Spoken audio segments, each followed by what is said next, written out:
India's number 1 varicose veins hospitals ఐబీసీను సంప్రదించండి. మీ నొప్పి లేని ప్రయాణాన్ని ప్రారంభించండి. నమస్తే అమ్మా. నమస్తే అమ్మ, సూసైడ్ ఆత్మహత్య అంటాం కదా, అసలు ఆత్మకి హత్య లేదు కదా, లైక్ చావే లేదంటాం కదా, శరీరానికే కదా చావు ఉన్నది, మరి ఎందుకు ఆత్మహత్య అంటాం? అండ్ ఆత్మహత్య చేసుకోవడం నేరమా? Suicide is sin? మీరు చెప్పాలి దానికి ఆన్సర్. ఆత్మ అన్న పదానికి చాలా అర్థాలు ఉన్నాయమ్మా. ఆత్మ అంటే లోపల ఉండేటటువంటి ప్రాణము, జీవాత్మ, పరమాత్మ. ఆ పరమాత్మ పెద్ద ఆత్మ, అందులోంచి దిగొచ్చిన ఆత్మలు చిన్న ఆత్మలు, జీవాత్మలు. ఈ ఆత్మ ఆత్మ, దాన్ని తెలుగులో మనం తాను అంటాం. ఆత్మ అన్నదే తాను అవుతుంది. నేను అని చెప్పుకోవడానికి నేను తాను, నేను అని చెప్పుకుంటూ ఉంటాం, అంతే కదా, తను. అలా ఆత్మ అన్న పదానికి దేహం అనే అర్థం కూడా ఉంది. ఆత్మహత్య అంటే ఇక్కడ అర్థం ఏంటంటే దేహాన్ని బాధించటం. ఆత్మహత్య దేహాన్ని బాధిస్తే, నా దేహం కదా, దాన్ని బాధిస్తే తప్పేమిటి? నాదే కదా, నేనేమన్నా చేసుకోవచ్చు కదా అని వాదించేటటువంటి వాళ్ళు ఉన్నారు. ఒక క్షణం తార్కికంగా ఆలోచిస్తే నిజమే కదా, నా చెయ్యి నేను కొరుక్కుంటాను, నా చెయ్యి నేను నరుక్కుంటాను అంటే సమాజం ఒప్పుకుంటుందా? సమాజం మాట అడుగుతున్నా, ఒప్పుకుంటుందా అమ్మా? నా ఇల్లు నేను తగలబెట్టుకుంటాను అంటే ఒప్పుకుంటుందా? నీ ఇల్లు అయినా అట్లెట్లా అమ్మా, అట్లెట్లా ఒప్పుకుంటుంది? నా ఇల్లు కదా, నా ఇష్టం. నువ్వు ఒక్కదానివే ఉన్నావే ఏంటి? పోనీ నేను ఒక్కదాన్నే ఉన్నాను అనుకుందాం కాసేపు, నేను ఒక్కదాన్నే ఉన్నా నా ఇల్లు నేను తగలబెట్టుకుంటాను అంటే సమాజం ఒప్పుకుంటుందా? ఎక్కడన్నా పోయేదైనా తగలబెట్టుకుని చావు నువ్వు చావు అంటాం, కానీ కార్యాచరణలో చేస్తామా అమ్మ? అట్లాగే చెయ్యం కదా. ద కాస్ట్లీయెస్ట్ కార్ను ఆయన ఎవడో తగలబెట్టి దానికి సంబంధించి దానికి ఏదో అంత్యక్రియలు చేసి దానికో పెద్ద చరిత్ర ఒకటి జరిగింది కదా. నిజానికి మనిషికి దేనిని పాడు చేసే అధికారం లేదు. నువ్వు తయారు చేయలేనప్పుడు నువ్వు పాడు చేసే అధికారం నీకెక్కడిది? నువ్వు తయారు చేసావా? ఈ ఇల్లు నువ్వు కట్టావా? డబ్బేమన్నా పెట్టావేమో, ఇటుకలు తయారు చేయలేదు, కలప తయారు చేయలేదు, పెంకులో సిమెంటో తయారు చేయలేదు.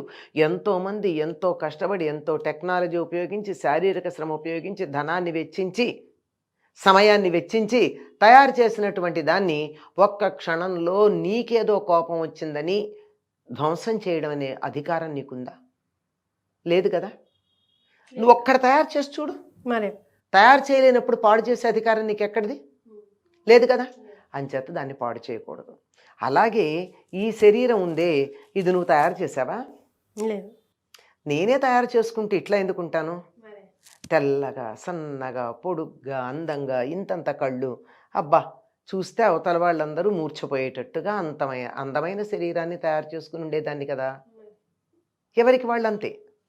కానీ అట్లా కాకుండా ఈ శరీరం నాకు ఎందుకు వచ్చింది? నేను తయారు చేయలేదు కదా, ఇది నాకు ఇవ్వబడింది.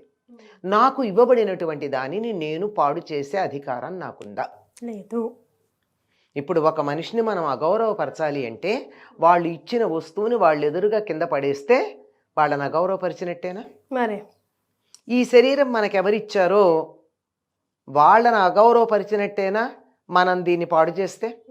కనుక శరీరాన్ని జాగ్రత్తగా చూసుకోమని చెప్పారే, అటువంటి దాన్ని లేకుండానే దాన్ని ధ్వంసం చేసేసి ఇక్కడి నుంచి నేను వెళ్ళిపోతున్నాను గనక ఈ ఇల్లు తగలబెడతాను అనడం ఎట్లాంటిదో, నాకు ఇష్టం లేదు గనక ఈ శరీరాన్ని పాడు చేసి వెళ్ళిపోతానడం కూడా అంతే. మరి అంత వీక్ మైండ్ సెట్తో ఉండకూడదు కదమ్మా మనిషి. ఉండకూడదమ్మా. అసలు బలహీనుడు క్షణక్షణం చేస్తాడు. మరి బలహీనుడు అనుక్షణం చేస్తాడు. అదే కదా కృష్ణుడు చెప్తాడు, క్లైబ్యం మాస్మగమ పార్థ అన్నాడు.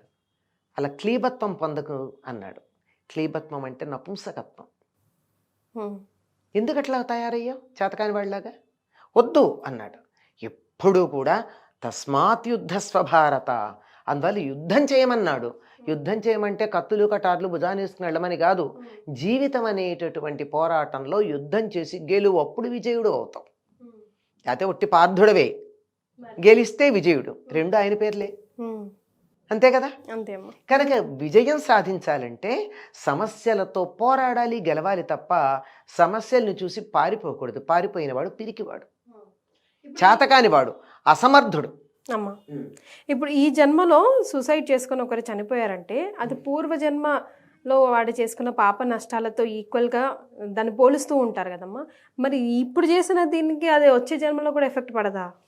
అసలు ఈ జన్మ మనకి ఇచ్చిన తర్వాత పాడు చేస్తే, నిందాక చెప్పాను కదా, ఒక వ్యక్తి మనకిచ్చినటువంటి వస్తువుని వాళ్ళ ఎదురుగా మనం నేలకేసి కొడితేనో నలిపేస్తేనో పాడు చేస్తేనో కోపం రాదు. మరి మనకి శరీరం ఇచ్చినటువంటి వాళ్ళకి కోపం వస్తుందా రాదా? మొట్టమొదట వచ్చింది ఎవరికి? తల్లిదండ్రులకి. ఎంత కష్టపడి ఈ శరీరాన్ని తయారు చేసి ఈ లోకంలోకి తీసుకొచ్చారండి. ముఖ్యంగా తల్లి 9 నెలలు మోసిందే, తర్వాత తన రక్తాన్ని మాంసాన్ని కరిగించి పాలుగా చేసి పాలిచ్చి పెంచిందే, ఆ తర్వాత గోరుముద్దలు పెట్టి పెంచింది. తండ్రి చదువు చెప్పించాడు, ఎంతోమంది ఎన్నో చేస్తే తయారైనటువంటి ఈ శరీరాన్ని పాడు చేసే అధికారం నీకు ఎక్కడుంది? ఏ అధికారం లేని పని చేసావు గనక నువ్వు శిక్షార్హుడివి. ఆత్మహత్య చేసుకుంటే ఈ శిక్ష పై జన్మకి పెడుతుంది తప్పనిసరిగా. ఇలా ఆత్మహత్య చేసుకున్నటువంటి వాళ్ళు నరకం అనుభవిస్తారు. ఎక్కడో కాదు, ఇక్కడే. ఎందుకు అంటే వీళ్ళు ఇక్కడి నుంచి బయలుదేరారు, వెళ్లాల్సిన చోట వాళ్ళకి తలుపులు తెరవల. అంటే దీని ప్రకారం వీళ్ళ చావు ఇలానే చావాలి, ఈ జన్మలో నువ్వు సూసైడ్ చేసుకొని చావాలి అని రాయబడలేదంటారా? రాసిబడి ఉండదమ్మా.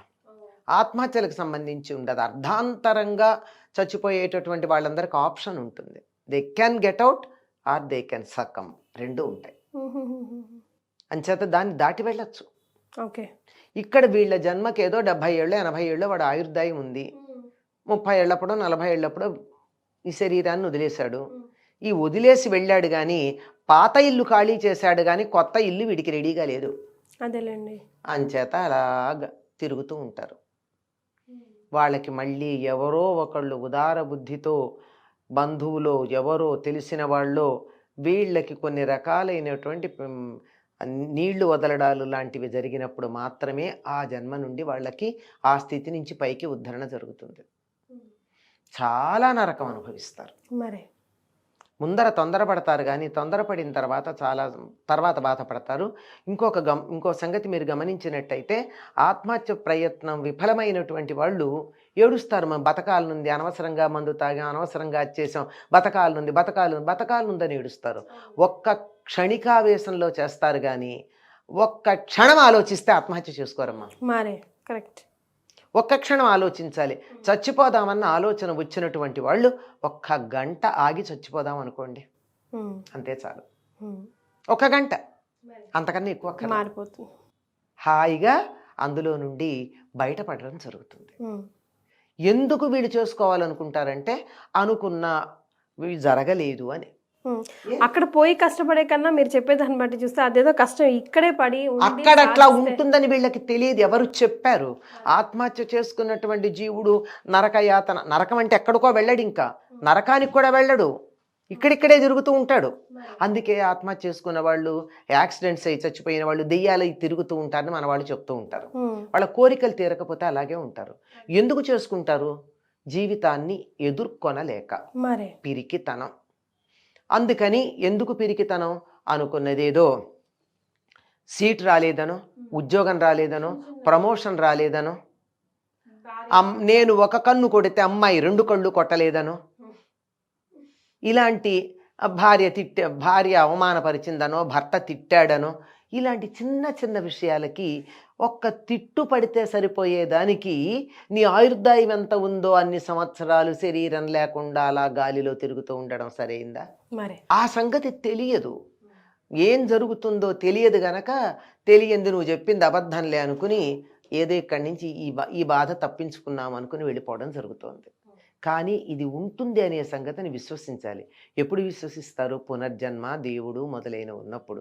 కనుక ఈ మౌలికమైనటువంటి బేసిక్ అంటారే, ఈ బేసిక్ థింగ్స్ ఏవైతే ఉన్నాయో ఇవి ఎప్పుడైతే మనుషులకి మనం చిన్నతనం నుంచి నేర్పిస్తామో అప్పుడు ఇలాంటివి ఉండవు. ఇది తర్వాత బతికుంటే బలుసాకు తినచ్చు, ఎప్పుడో ఒకప్పుడు కదా. జీవించి ఉంటే కదా మళ్ళీ ఏదైనా ఒకటి శుభాన్ని చూడొచ్చు. చనిపోయాక చూసేదే ఉంది. నేను చచ్చి సాధిస్తానంటాడు. చచ్చి వీడు సాధిస్తే వీళ్ళ కుటుంబ సభ్యులో వీళ్ళ దేశమో అనుభవిస్తుంది తప్ప వీళ్ళు పొందేది ఏం లేదు. ఆ చచ్చేదేదో సైన్యంలో చేరి శత్రువులతో పోట్లాడి చచ్చిపోతే కనీసం వీరస్వర్గం వస్తుంది, 10 మందికి ఉపయోగపడుతుంది.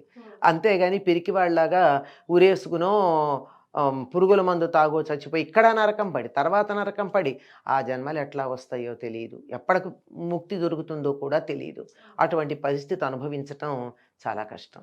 కనుక ఆత్మహత్య అన్నది మహాపాతకం అన్నారు. పాపం అంటే పరిహారం ఉన్నటువంటి తప్పు, పాతకం అంటే పరిహారం లేని తప్పు.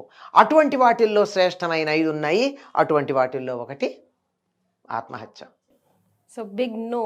ఎవరైనా మీ చుట్టుపక్కల వాళ్ళు ఆ టెండెన్సీతో కనిపించినా మాట్లాడినా కొంచెం కౌన్సిలింగ్ చేసి కొంచెం టైం పాస్ చేసి ఆ థాట్ నుంచి బయటికి వేసేస్తే నా దగ్గరికి పంపించండి, అనుమానం ఏం లేదు. మరే చాలా సంతోషం అమ్మా, ధన్యవాదాలు.